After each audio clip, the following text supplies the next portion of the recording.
Good evening. As you can see behind me here, I have an overabundance of peppers from our garden. So tonight I'm gonna be making some sweet and spicy pepper relish. It's out of this world and absolutely delicious. And of course, it's super easy to make. So come along and I'll show you guys how to make it and how to can it.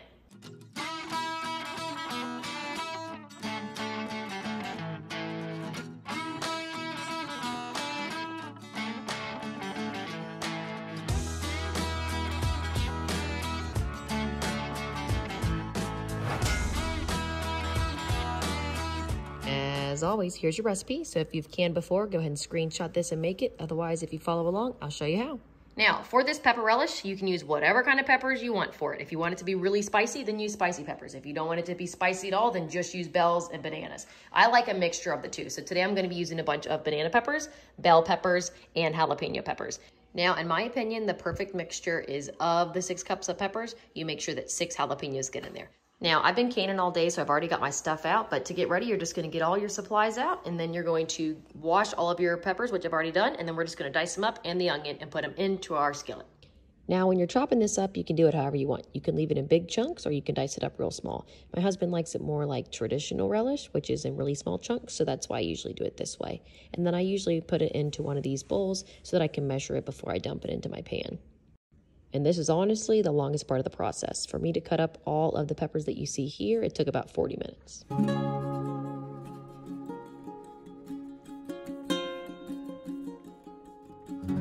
And here it is done. It is so beautiful. This is why I like to use multiple colors of peppers because, I mean, look at that.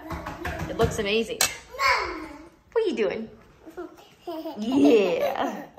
Okay, so now we're gonna add our sugar, garlic, mustard, salt, and vinegar to our skillet.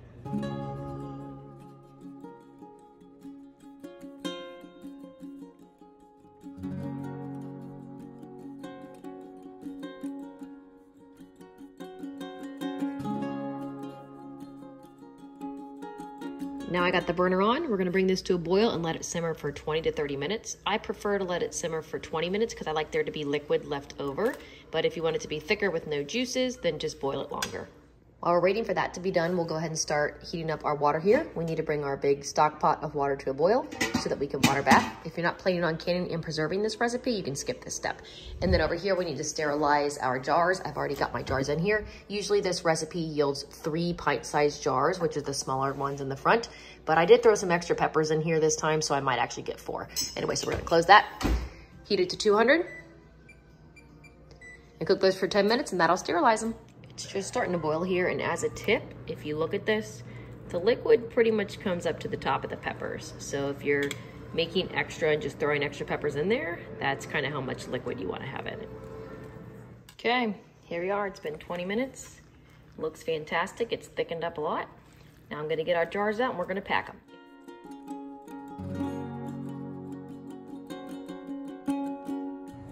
As always here, you'll see me wipe the rims of the jars off with a rag that was dipped in vinegar, and then I'm going to dip the lids into the boiling water for 3 seconds each just to sterilize those before I put them onto my jars, and then I put the rings on.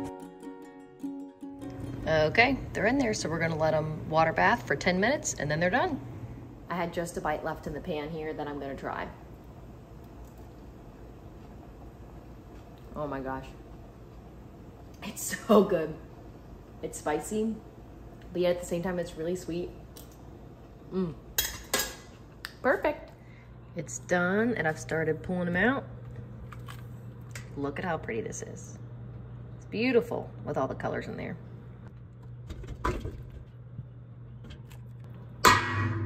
Whoopsies.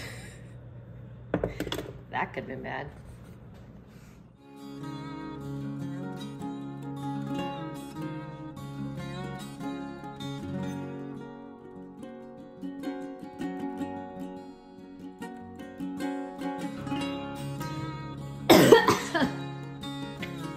I just went to talk and I choked on my own spit. Let's try that again.